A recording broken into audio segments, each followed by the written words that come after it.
Hi, I hope you're ready for chapter 5 of A Mouse Called Wolf. I am ready to share it with you. Chapter 5 is called A Lesson. Wolf had his back turned as the piano lid was slowly opened. What's more, in the sheer pleasure of exercising his newfound talent, his eyes were shut tight as he caroled. When the song ended, he opened them to see once again his mother staring over his shoulder in terror. Looking quickly behind him, he saw the huge round face of a human peering in. And once again he cried, "Quick, Mommy, follow me." Out of the body of the piano they leaped, down onto the keyboard, turned a sharp right, whizzed along to the lowest of the bass keys, down the leg and into their hole. Carefully, the lady replaced the prop stick and sat down on the piano stool. She did not notice the few ginger hairs stuck under the rim of the top. For a moment, she wondered if this was some sort of dream, but she pinched herself hard and it hurt, so it wasn't. "Oh," she said quietly, "to think that in my house there lives the world's first singing mouse."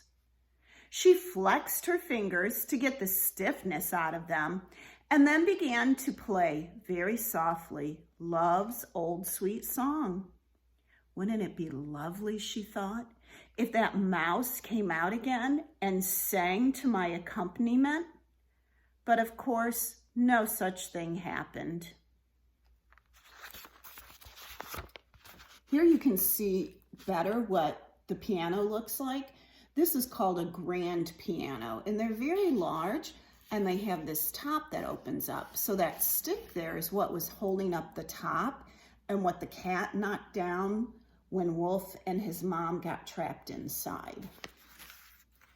Mrs. Honeybee, for that was the lady's name, rose from the piano stool, got down on her hands and knees with difficulty, for she was not young and her joints were creaky, and found the hole in the molding behind the left front leg of the piano.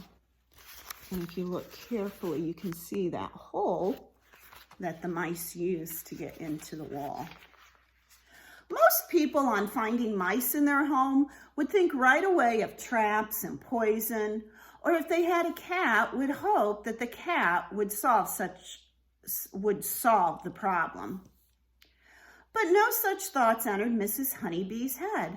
She loved all animals and could not bear the idea of killing anything, even a wasp or a fly. The one thing that immediately worried her was the cat, which was a stray that had walked in one day and adopted Mrs. Honeybee.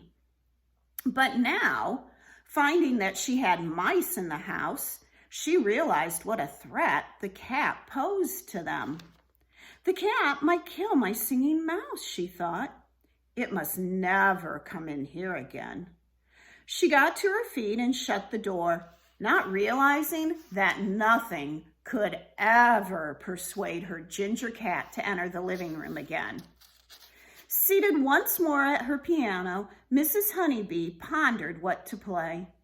In her youth, she had been a concert pianist, and though rheumatism meant that her gifts were now limited, she still loved to play short pieces by her favorite classical composers, Brahms, Beethoven, and of course, Mozart.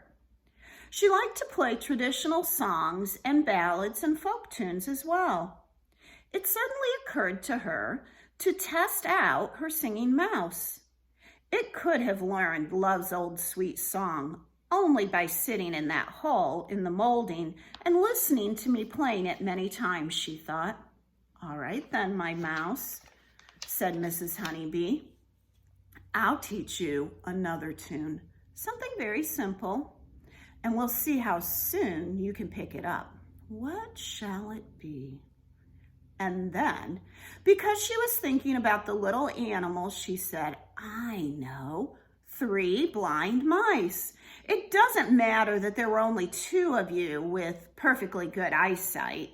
You couldn't understand the words anyway. All we need is the tune. So for perhaps 10 minutes, old Mrs. Honeybee played Three Blind Mice again and again and again.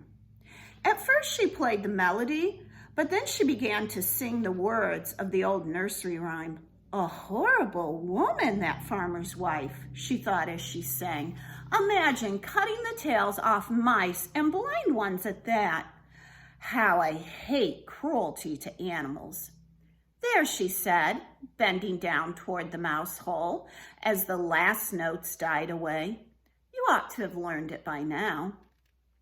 And she got up and left the living room, being careful to close the door. Later that evening, after Mrs. Honeybee had fed herself and her cat and was on her way to bed, she couldn't resist going to listen outside the living room door, just in case the mouse might be singing. She put her ear to the keyhole, but all was silent within. Mrs. Honeybee sighed, but before the sigh had even finished, she heard that high, pure, true voice begin to sing Three Blind Mice.